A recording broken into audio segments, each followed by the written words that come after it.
Thank you for tuning into The Scoop. I'm your host, Samuel Price.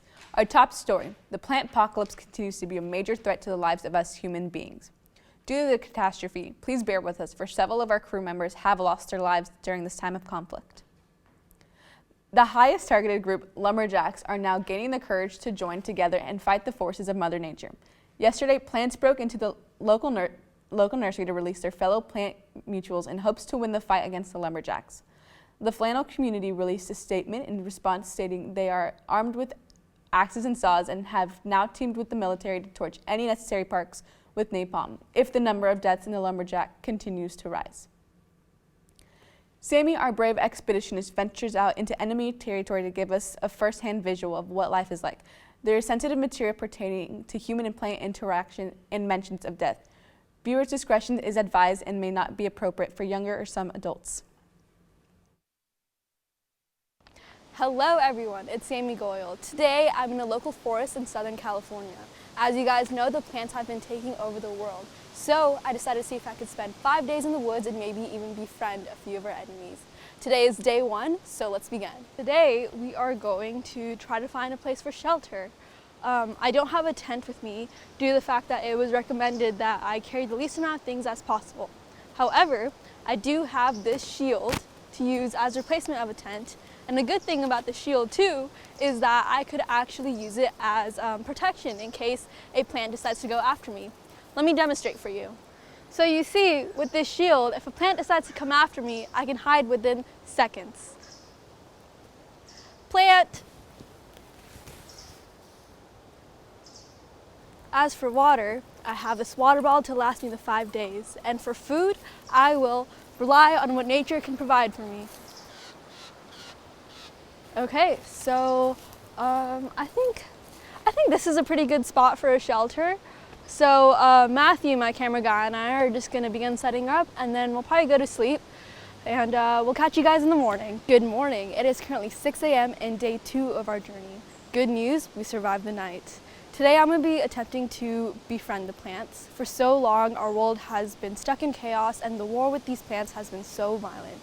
I myself am a huge advocate for nonviolence and really want to find a way to find peace with these plants using nonviolent methods. So first, I will begin by slowly approaching a tree. Once I'm close enough to the tree, I'm going to introduce myself to it. Okay, Mr. Tree, I'm not here to hurt you. I have no intention of using violence with you right now. Look, I'm going to grab something from my pocket. I swear it's nothing that can hurt you. Okay? Okay, I'll let it slowly out.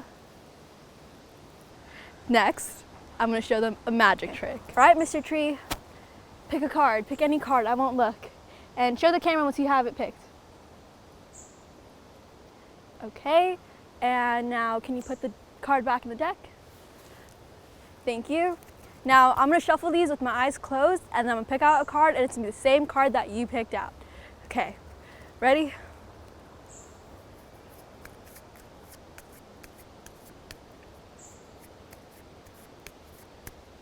Okay. Now, was this your card? Magic tricks. They work on everyone and everything. You know, I really think we made some major steps today in ending this war. We captured some great evidence on my theory for nonviolence. I can't wait to see how the next few days are gonna go. Hey guys, so when I woke up today, I found the camera laying on the ground. I found this leaf where Matthew was sleeping last night, and I couldn't find him. I think we know what happened. Rest in peace, Matthew. You'll be missed. I really thought we made progress with the plants yesterday. I mean, I guess Matthew wasn't as kind with the plants as he could have been. Oops. I have to be really careful now. It's gonna be hard to keep on going on, but I have to do it. For Matthew. It's day 4, and I'm gonna be honest, I'm a little discouraged today. I don't have much water left, and the food that nature's been providing me hasn't been very good. Today, I'm going to be going over the difference between deadly plants and safe plants. You see, not all plants are out here to kill us. This plant right here is a dry plant. Dry plants can't kill us. In fact, you can even pet them. See, they're harmless. Now for the deadly ones. Anything with green on it has the potential to be deadly. However, not all plants are out here to kill you. Some plants you can form bonds with, just like how you saw during day 2. However, some plants have no remorse, like the one that killed Matthew, and like the ones that killed most of our population.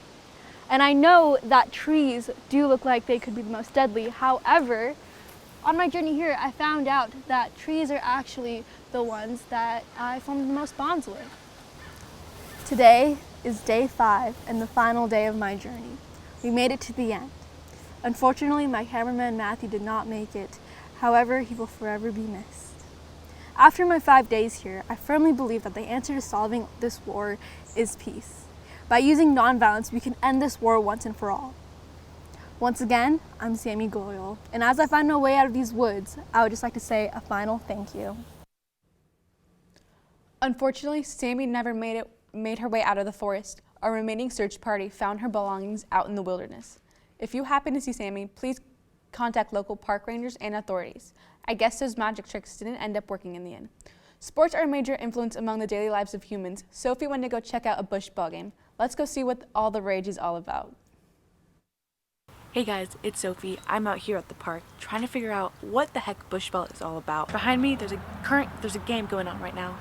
I'm trying to see if us humans can maybe try to figure it out. So I thought I'd bring you guys along and see if we can get the concept of the game. Let's go see. So we're in luck because today's actually the championship game. We have 2 different teams, the red team, which is the visiting team, and the white bush, which is the home team. So from here, a ball rolls in, signifying the new half has started. From here, we have the ultimate classic standoff between white and red. Red is trailing by 1 and throws in a rock. Oh my gosh! Red just yelled at the ref. The ref appears to be signaling that white is offsides for having too many flowers on the field, as we can clearly see. White is completely outraged and throws in another rock. What a game we have here, folks. White is completely losing it. White is Ow! The white bush, they're attacking. Ow! They're poking. I gotta get out of here. Guys, I'm warning you. Don't go anywhere near a bush. Bush ball, I am in so much pain. I'm pretty sure they just poisoned me. I'm going home right now. Oh, my leg hurt. Do not intervene in a bush ball game ever. You are bound to get poked, needled, stabbed, whatever. Don't go near a bush ball game. Don't do it. Hey guys, I'm back home. Barely made it out alive. I'm all good now. I'm all patched up. I have some bruises, some scratches, some gnarly rashes and infections. Hopefully those will go away soon. Please, whatever you do, as tempting as it looks, do not attend a bush ball game. They look completely harmless, but I can assure you they are not. You do not want to be looking like me or any worse than me. Trust me. So, ending on that note, please be safe. Please don't go near any plants and make sure you're protected at all times. Be safe, guys. It's so dangerous out there. So Sophie got admitted into the hospital shortly after. I cannot stress this enough. Get away, please stay away from any living organism that is not a human.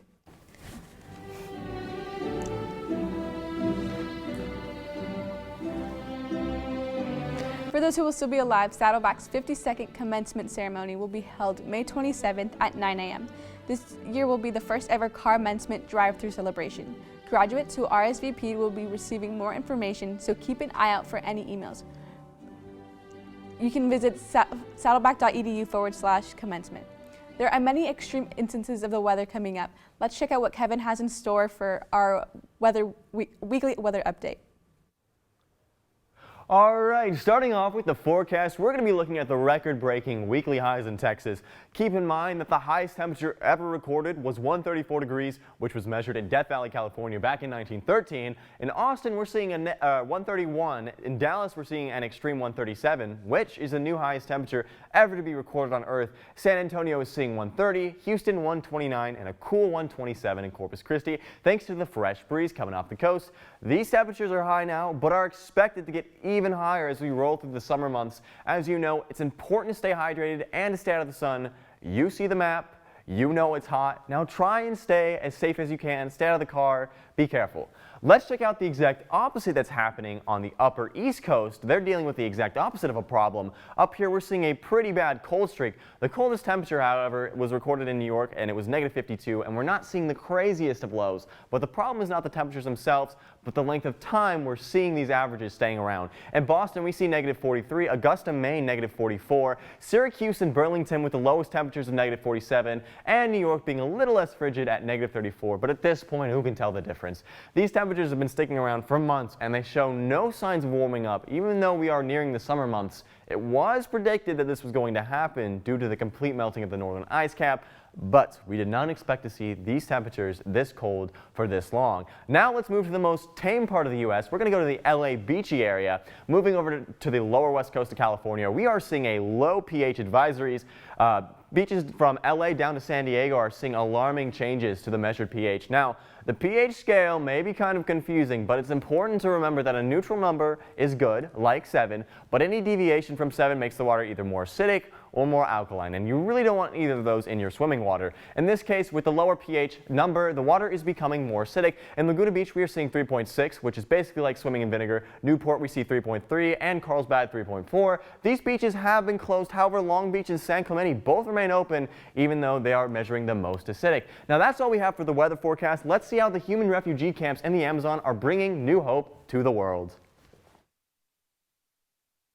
What you're looking at right behind me is where one of the biggest tropical rainforests in the world used to exist.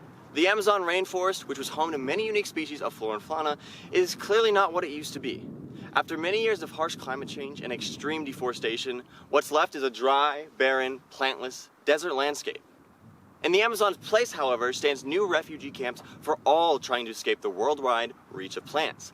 Looking behind me, we can see the top of one of the camps supporting over 1,200 survivors. If you're hearing this and you need to get your family to safety, the refugee camps are open to all. For information, check out www.escapetheplants.refuge.com. Remember, we are stronger in numbers.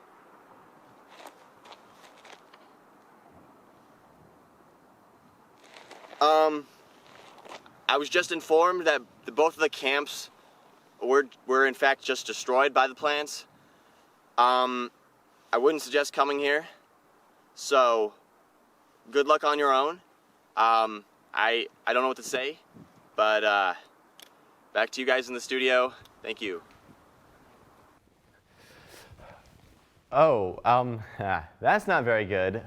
But you know what is good? Mars. What you're seeing right behind me is a live footage cam of Elon Musk's Martian settlement known as the Valley of Hope. In just a couple of seconds, we're going to be seeing the first settlers land on the planet right behind me on the landing zone. Reservations opened up online last month to book your permanent stay, and many are saying they are excited for the moving process.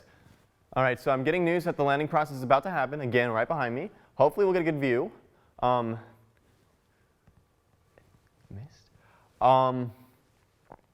I am getting news that the spacecraft has missed the it crashed, actually. Oh, that is not good. Well, that is all I have. Man, it's getting pretty bad. I don't even know what to say. Good luck out there. Watch out for the plants. Keep family close. I don't know. See you guys. Mars is still looking for settlers to build its very first civilization. If you would like to contribute to the growth of the world's research, sign up. The world is ending. We should have started to worry when the plants began to split the sidewalk. Maybe we deserved what's happening to us. Honestly, I'm just glad I don't have to face this year's allergy season. Anyways, goodbye to a world we destroyed, a world that took us down with it, a world, as we in the studio join the many lives lost. Let us hold one more eternal moment of silence as we finish off the show. Oh God, no.